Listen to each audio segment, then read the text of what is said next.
प्यारे मसीही विश्वासियों, जय यीशु की तथा प्रतिदिन के बाइबल पाठ एवं चिंतन में आप सभी का स्वागत है।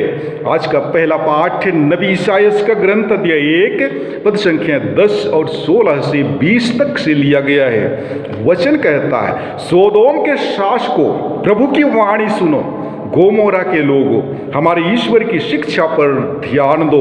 अपने को धोवो और शुद्ध हो जाओ, अपने कुकर्मों को मेरी दृष्टि से ओझल कर दो। बुराई करना छोड़ दो और भलाई करना सीखो। न्यायी बनो, पद दलितों की सहायता करो, अनाथों को न्याय दिलाओ और विधवाओं की रक्षा करो। प्रभु कहता है, आओ और मेरी बात पर विचार करो। तुम्हारे पाप सिंदूर की तरह लाल क्यों ना हो, वे हिम की तरह उज्जवल हो जाएंगे। वे किरमिज की तरह मटमैले क्यों ना हो, वे ऊन की तरह श्वेत हो जाएंगे। यदि तुम आज्ञा पालन स्वीकार करोगे तो भूमि की उपज खाकर तृप्त होगे, किंतु यदि तुम अस्वीकार कर विद्रोह करोगे तो तलवार की घाट उतार दिए जाओगे। प्रभु की वाणी। ईश्वर को धन्यवाद। और आज का सुसमाचार पाठ संत मत्ती के अनुसार पवित्र सुसमाचार अध्याय 23 पद संख्या 1 से 12 तक से लिया गया है। वचन कहता है, यीशु ने जनसमूह तथा अपने शिष्यों से कहा, शास्त्री और फरीसी मूसा की गद्दी पर बैठे हैं, इसलिए वे तुम लोगों से जो कुछ कहें वह करते और मानते रहो, परंतु उनके कर्मों का अनुकरण ना करो, क्योंकि वे कहते तो हैं पर करते नहीं। वे बहुत से भारी बोझ बांधकर लोगों के कंधों पर लाद देते हैं, परंतु स्वयं उंगली से भी उन्हें उठाना नहीं चाहते।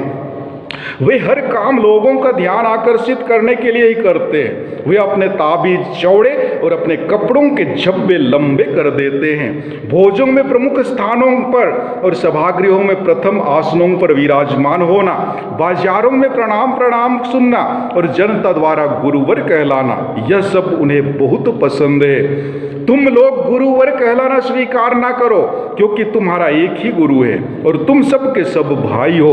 पृथ्वी पर किसी को अपना पिता ना कहो, क्योंकि तुम्हारा एक ही पिता है जो स्वर्ग में है। आचार्य भी कहलाना स्वीकार ना करो, क्योंकि तुम्हारा एक ही आचार्य है, अर्थात मसीह।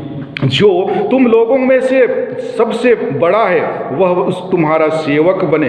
जो अपने को बड़ा मानता है वह छोटा बनाया जाएगा, और जो अपने को छोटा मानता है वह बड़ा बनाया जाएगा। प्रभु का सुसमाचार। हे ख्रिस्त, तेरी स्तुति हो। प्यारे मसीही विश्वासियों, ईश्वर की वाणी नबी ईसायास के माध्यम से पापियों एवं तिरस्कृत वर्ग के लोगों, असहाय, विधवा, अनाथ आदि को उद्धार के लिए सांत्वना देते हैं। उसके लिए आवश्यक है दीनहीन एवं विनम्र बनने की। अतः आज का सुसमाचार हमें चुनौती देता है सच्चा और विनम्र इंसान बनने के लिए। हमारी कथनी और करनी में सामंजस्य होनी चाहिए, क्योंकि शास्त्री और फरीसी संहिता के पालन करता एवं रक्षक तो थे, पर स्वयं इसकी सही अर्थ समझ नहीं पाए। उनके लिए यह बाहरी दिखावा मात्र रह गया। वर्तमान समय में भी दिखावा और विज्ञापन पर अत्यधिक जोर दिया जा रहा है, जो कि हमारे आध्यात्मिक जीवन में बाधक है। अतः हम हमारे प्रभु यीशु ख्रिस्त के वचन एवं कर्म पर कान दें, जिसका उन्होंने स्वयं ये उत्तम नमूना के रूप में प्रस्तुत किया। उन्होंने स्वयं ईश्वर होते हुए भी दास की तरह शिष्यों के पैर धोकर सेवा तथा विनम्रता का अनूठा उदाहरण पेश किया, और हमारे लिए इस चालीसा के पुण्य काल में चुनौती खड़ी कर दी है। प्यारे भाइयों एवं बहनों, आज के पहले पाठ में नबी ईसायास मन परिवर्तन के लिए लोगों का आह्वान करते हैं। मन परिवर्तन के लिए प्रार्थना, त्याग, तपस्या, उपवास, परहेज तथा आत्मा की धुलाई और शुद्धिकरण होता है। इसी से हमारे अंदर मन के दुर्गुण और नाना प्रकार की बुराइयां, जैसे अहंकार, आलस्य, ईर्ष्या, द्वेष, स्वार्थ, लोभ, लालच दूर हो जाती है। जब हम इन बुराइयों को छोड़ देते हैं, अपने मन से निकाल देते हैं, तो स्वतः हमारे मन एवं हृदय भलाई तथा अच्छाई की ओर उन्मुख होते हैं, और यहीं से हमारे मन में भलाई तथा अच्छाई की और सीख उत्पन्न होती है। इसी को ईसायास नबी जोर देकर कहते हैं, बुराई करना छोड़ दो और भलाई करना सीखो। भलाई, दूसरों के प्रति सकारात्मक सोच रखना ही भलाई है। दीन दुखियों, जरूरतमंदों, अनाथों, पददलितों, गरीबों, बीमारों, विधवाओं तथा बंदियों की सेवा, रक्षा तथा न्याय करना ही भलाई है।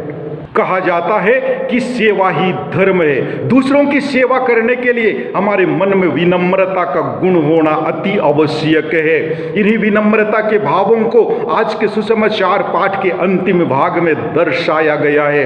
प्रभु इसके द्वारा शास्त्रियों और फरीसियों के सोच, व्यवहार तथा मनोभावों पर प्रहार करते हुए अपने शिष्यों को अवगत कराते हुए विनम्रता का पाठ पढ़ाते हैं। तो आइए इस 40 काल में हम भी अपने आप को विनम्रता के मार्ग पर ले चलने का प्रयास करें।